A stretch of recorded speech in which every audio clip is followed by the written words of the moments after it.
Hello mga Mars, kumusta po? Pasensya na po kung late po ako nakapag-send ng video kasi maraming dahilan po, at saka kahit anong dahilan pa yan,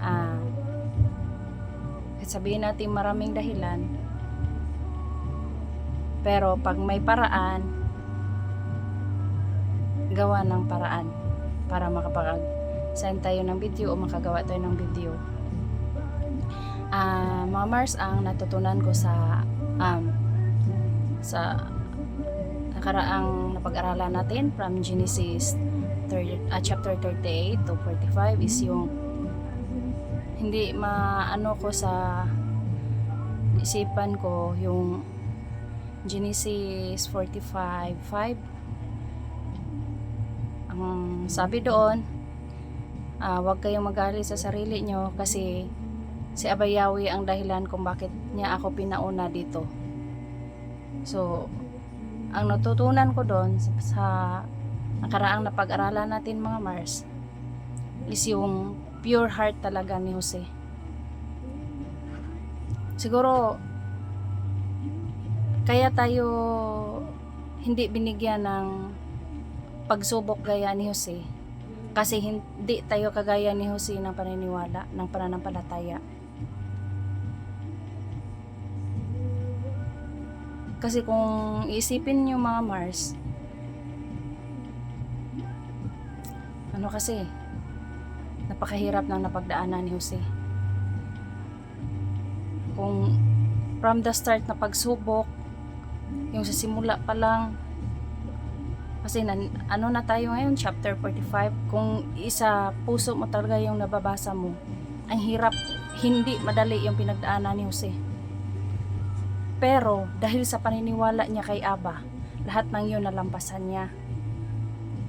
Kaya nga sabi ko, may dahilan si Aba, yung napagdaanan ni Jose, hindi natin napagdaanan. Yung klaseng pagsubok na naranasan ni Jose, hindi pinaranas ni Abayawi sa atin. Tayo mga Mars, may kanya-kanya tayong hinaharap na pagsubok, kanya-kanyang problema.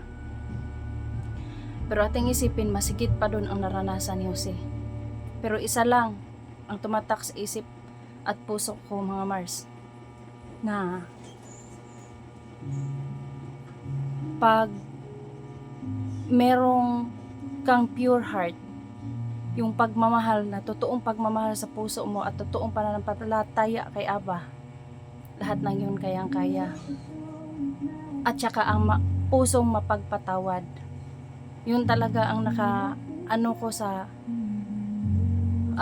napagdaanan ni Jose. So, itong ni Jose mga Mars, talagang napakalaking impact ito sa bawat isa sa atin, sa araw-araw na pamumuhay natin na dapat sa puso natin. Maswerte tayo na yung napagdaanan ni Jose hindi natin napagdaanan. Kaya sa inyong mga Mars, in-encourage ko kayo na yung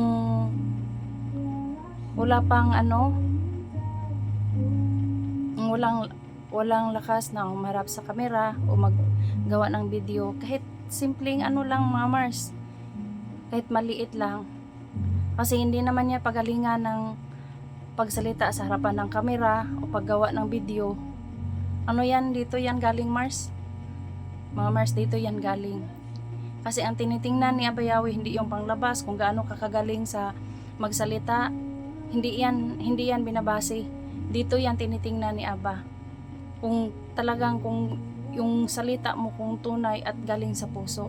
Yun lang, kasi kahit ang ikli lang ng salita mga Mars, kung galing sa puso, alam ni Aba yun.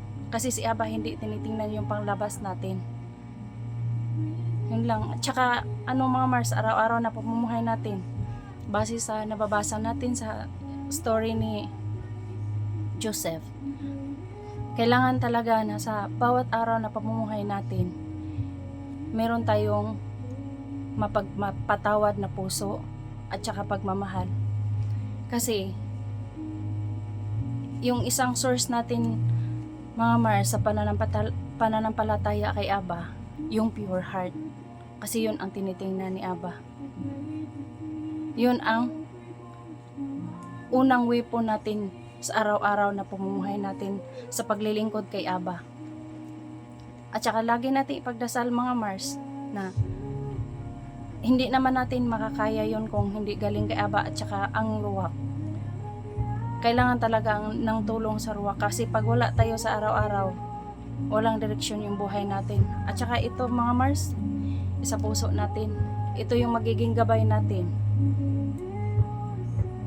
para pagdating ng panahon, pagbalik ni Rabbi Yashua, makamtan natin ang buhay na walang hanggan. Yun lang po mga Mars. At sana po sa mga hindi pa nakapaggawa ng video, kahit konti lang mga Mars. Ito kasing GC natin, hindi ito ginawa na hindi ito kumbaga hindi ito sadyang ginawa lang. Sinadyang ginawa ito para kahit konting minuto makapagbigay tayo o makapaglaan tayo ng konting oras na makapagbasa nito.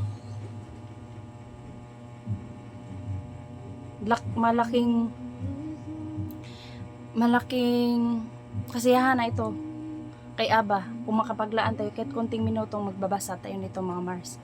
Yun lang po at ingat po kayo lahat mga Mars.